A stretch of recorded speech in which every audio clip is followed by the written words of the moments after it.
You're listening to the Longer Haul Youth Ministry Podcast with Jody Livingston, episode number 21. Welcome to the Longer Haul Youth Ministry Podcast, helping you survive and thrive in youth ministry. And now your host, Jody Livingston. Well, hey, everybody. Welcome to the show. Thanks for listening today and tuning in. Wherever you are and wherever this finds you, thanks for making this podcast today a part of your day. If it's your first time listening to the podcast, thanks for coming over and checking it out.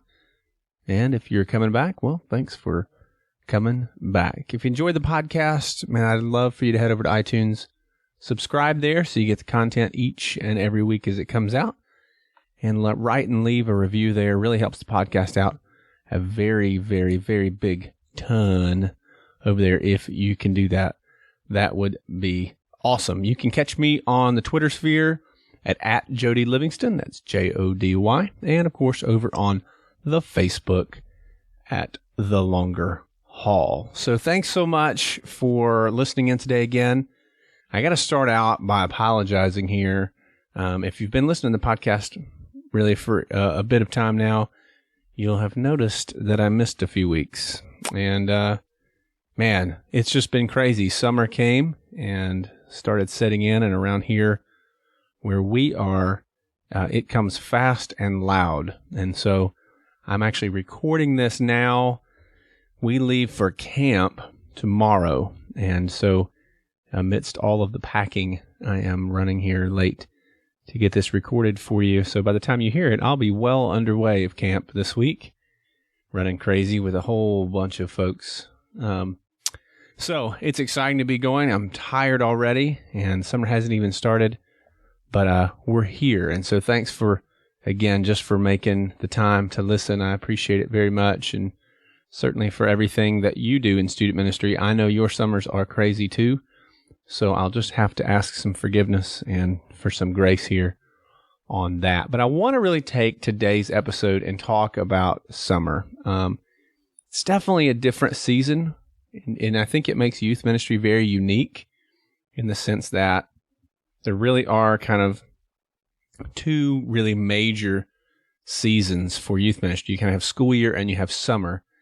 And I think regardless of the size of your ministry or where you are in your ministry, geographically, the dynamics of each change quite a bit in what we can do and kind of how we approach things. And depending on your church culture and context, could definitely change. I know a lot of churches, their kind of summer schedule programming almost just stops in the summer. And so you just kind of have to find what works there for you and what fits within your culture and what's most effective in that. But today I just kind of want to give a few kind of thoughts, few tips for really making the most of your summer in youth ministry. And I will tell you this, these aren't earth-shattering. These aren't rocket science. They're just things that I find myself coming back to and reminding myself of each summer, even here now, so many years later. I just consistently do. I love summer in youth ministry. I'm grateful that it's only a few months, though. I don't think I could keep up with the pace of it as much, but man, I love it. It is such gold, and if you play it right and you leverage your summers well, it really pays dividends for you in the fall. So whether that's camps or mission trips or just activities, all of those things kind of help lead us towards a stronger start in the fall. And so just want to give you a few things to make the most of your summer in youth ministry, if you will. And I'll say the first is this: just be really intentional. Be really intentional. That sounds easier than it is. If your summers are like mine, they're really busy. They're, a lot of my normal kind of office duties, if you will. I know I said duty. My office tasks, requirements, responsibilities, there you go. Those are still there. Those don't really go away necessarily for me. So what happens in most cases is I'm taking on a little more things. And so the shape and the nature of my ministry looks much different in that for us, we continue our student worship time through the summers. It's great. It's well attended. And it's just really good for us. And so we continue that, throughout. Now we also have, and we'll throw in our mission trips. We do ours in the summer. Our church is located kind of in a metro area, and so we pull from several surrounding school systems and counties around us. So none of our breaks line up really during the school year. It makes it impossible for us to do any type of missions stuff. That wouldn't be absolutely insane trying to plan multiple things. So for us, all that falls in the summer, as well as camp, of course. Now we do stack our trips. So our middle school mission trip, for example, and our high school mission trip end up on the same week. And I lead one and I have a parent lead the other on that. So those missions projects are the same week. And that's really more for a parent's sake. So we're trying to be mindful of the parents' time. And that's what I'm talking about, being intentional.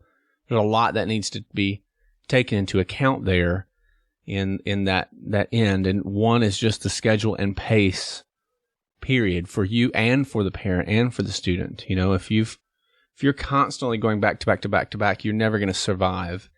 And you're certainly not being mindful and thoughtful of the parents in your ministry who are also having to try to coordinate all of that in and around their schedules as well. And so be really intentional in how you plan your summers, and be really intentional, not just on your front, but also for the sake of the families and on their side as well.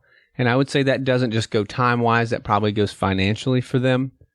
You know, summers can get really, really expensive. And I think you want to always try to do your best to not put a parent in the position to have to say no. So whatever you can do to help that is always really, really good for them as well. So be intentional about your summer. Schedule those times out well. Think through that process. Really think through all those things. So be intentional is the first thing. And we can all do that. And honestly, we fail in that more often than not, probably in youth ministry. And that ends up costing us more than just jobs, right? I mean, that ends up really costing us some influence and some opportunities along the way. So be intentional. Second, I would just say, like, be smart with your time and use things to your advantage. So your programming may look differently in the sense that it's not so regimented, and it's not so program driven. Maybe you've got students who are out of school now, so maybe you're going and playing ultimate frisbee down at the park once a week, or maybe you're having kids over to your house, once a week or a few nights a week, or whatever that is. Be really smart with that. Do life together over the summer. So where in the school year, you really almost have to program those times to get the students there because you're competing with so much. In the summers, you're still competing with some sports stuff. You're still competing with band stuff. You're still competing with vacations and that kind of thing. But the flexibility of time is a lot greater for those students. So being smart with how you use that time, man, you can leverage that for relational gold. And so as you're doing life, invite them along, bring them along with you, and just be really smart in how you're using your time in regards to your student ministry. And you should be able to really leverage a lot without adding a whole lot more necessarily to your plate. So be intentional, and then just be really smart with how you use your time. Okay. Number 3, get out of your office. It kind of goes along with the first two, I know, but man, it's easy to sit in your office. We talk about being intentional. We're planning a lot, right? Maybe you're a planner, maybe you're not. I don't know. But if you start thinking intentionally, you start planning, you go in plan mode. But you can't sit in your office all summer and be faithful as a youth pastor. Those kids are probably not going to come to your office. I mean, some will, and some will come and never leave. Okay.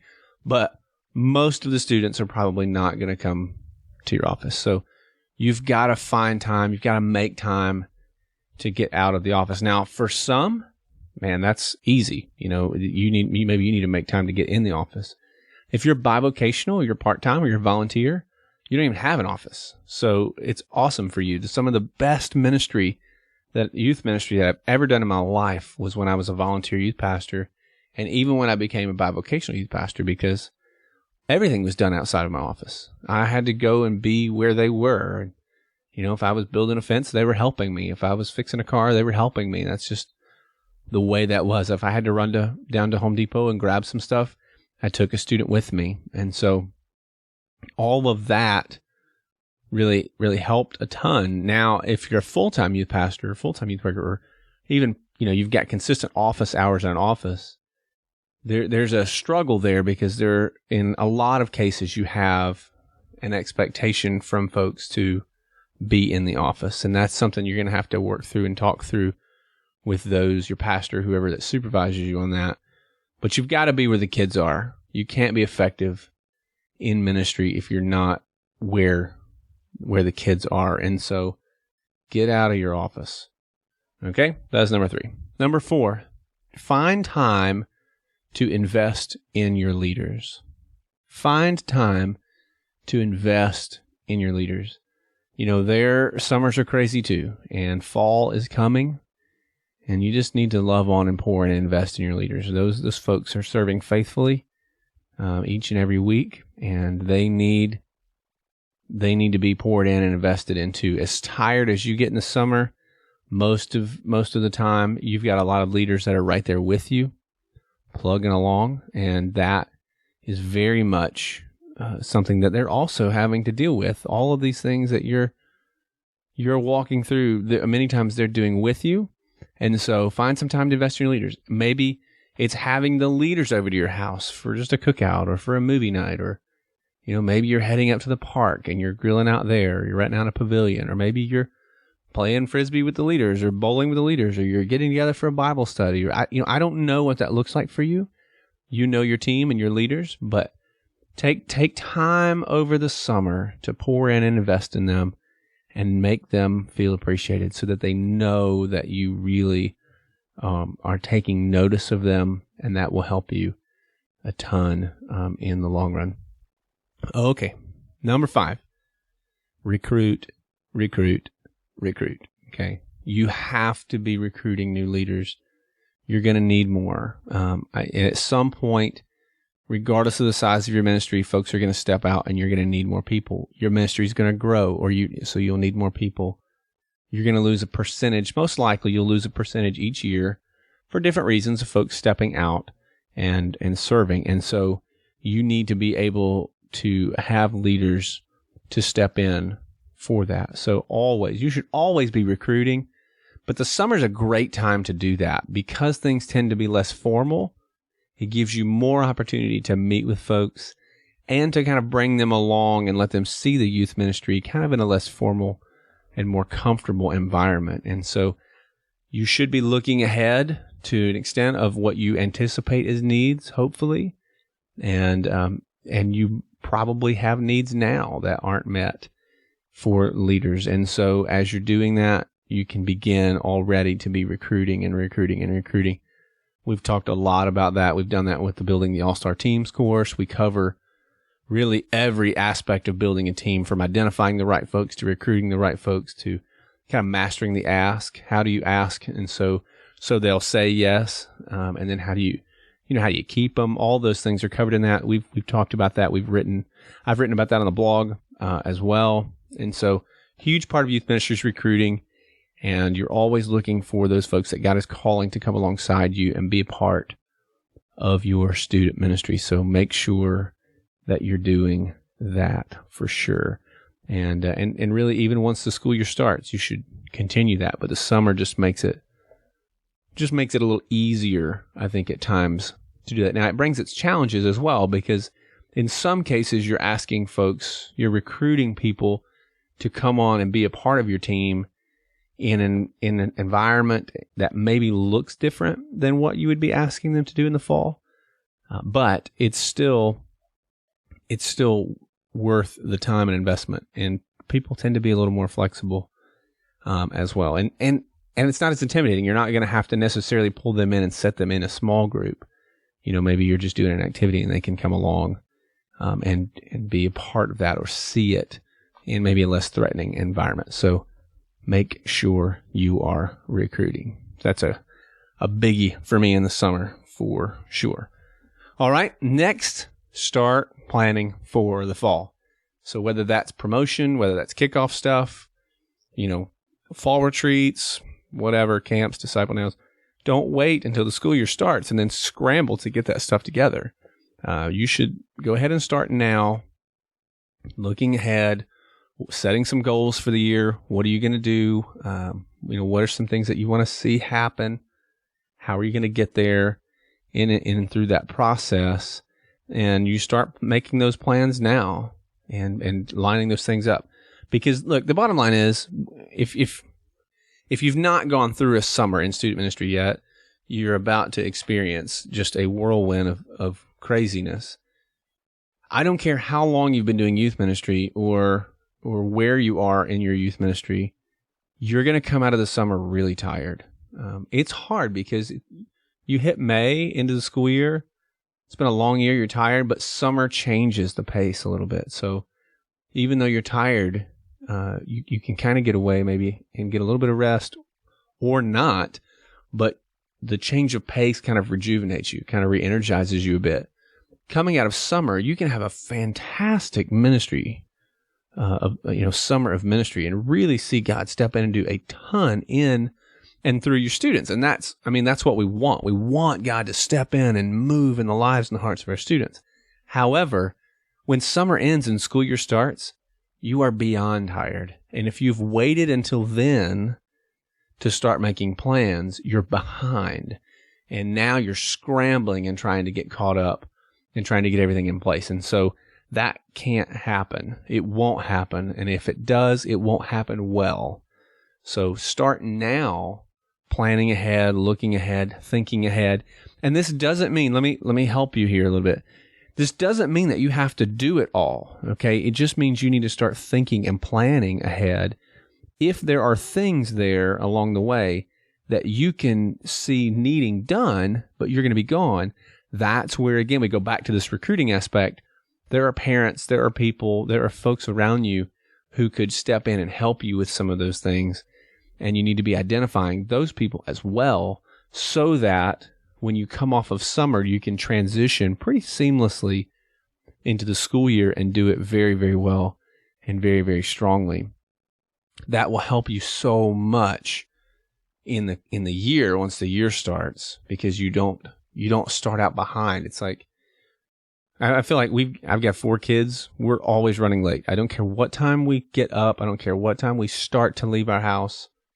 We're always late, and we're always running late, and it drives me crazy. It drives my wife crazier than me. I feel like, eventually we're going to get there, and that's okay in most cases, but there's nothing worse. Like, I hate the feeling, and I don't know, maybe you can relate to this. Like, you wake up late or you're running late or something happens and you're late for something really important. And so you're playing catch up. You feel it. You're just all day, you're just playing catch up, trying to get caught back up to where you should be.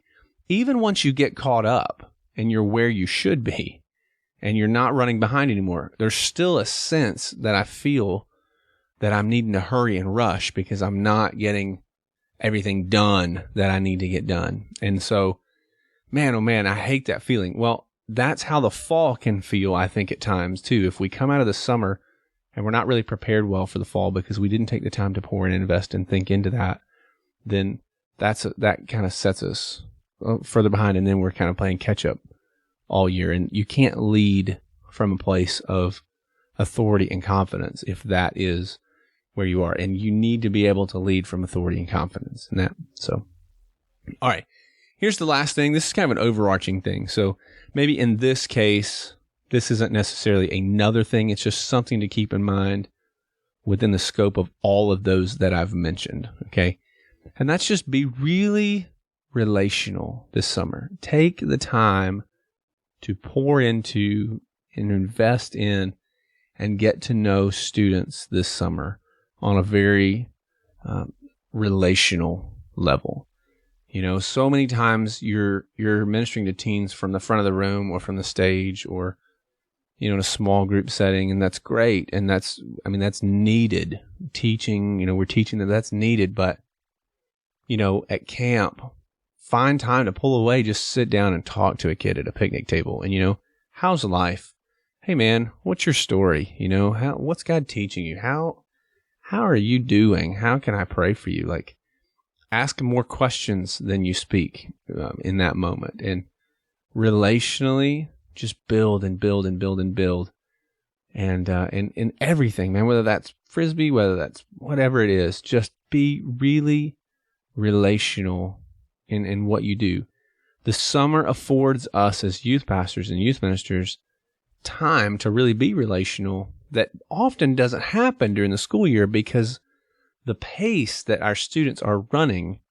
And, we talked about this back with Aaron Hellman, when Aaron Hellman was on, what do you do with busy teens, right? And when he came on the podcast, he was just, we really talked about this idea of just the busyness of the teens that we serve and how do we minister to them and how are we effective in that? And, summer slows a bit for that. In some cases, there's not as many directions pulling at these students. And so it affords you the responsibility to step in and really be relational and invest in the students. And so I would really challenge you and encourage you to set aside a few minutes today or tomorrow or soon and just make a list of some really simple, easy ways that you can invest relationally in a student's life and in a family's life and maybe even in parents' lives, in your youth leaders, your team's lives,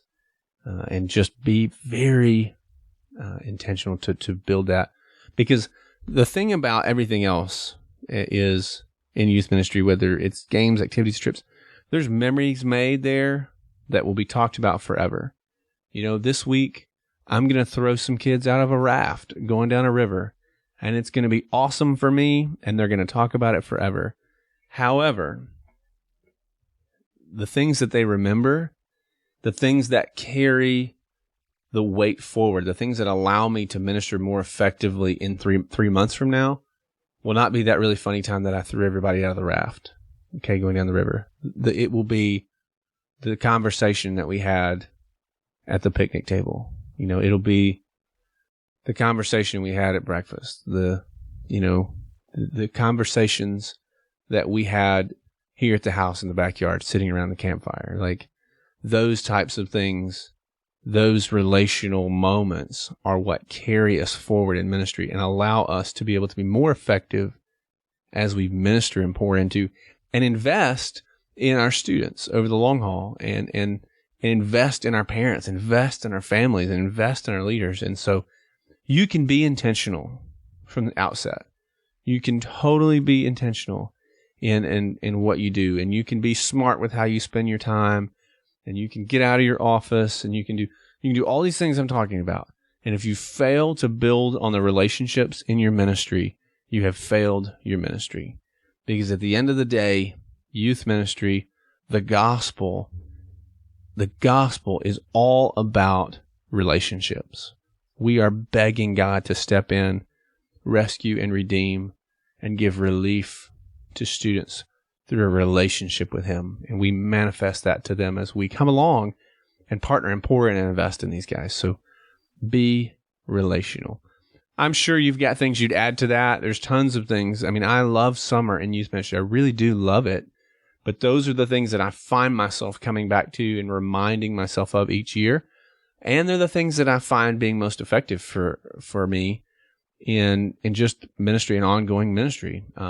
I think we got to be careful that we don't get behind in some things and then start playing catch up.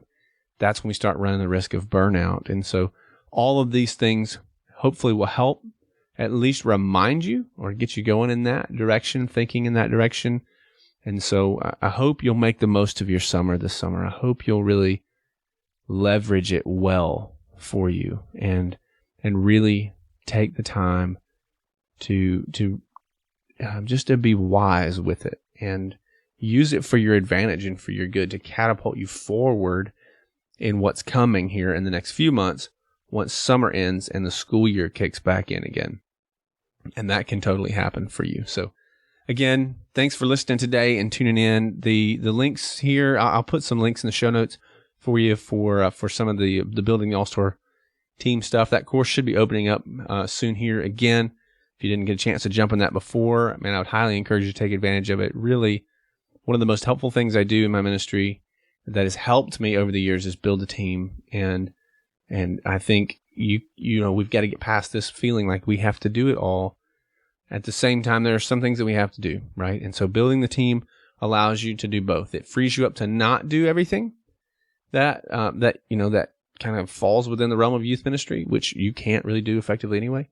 And it allows you to really do the things that only you've been called to do. And so I'll put links for that. I'll put a link also for the episode with Aaron Hellman on busy teens and how he ministered to them.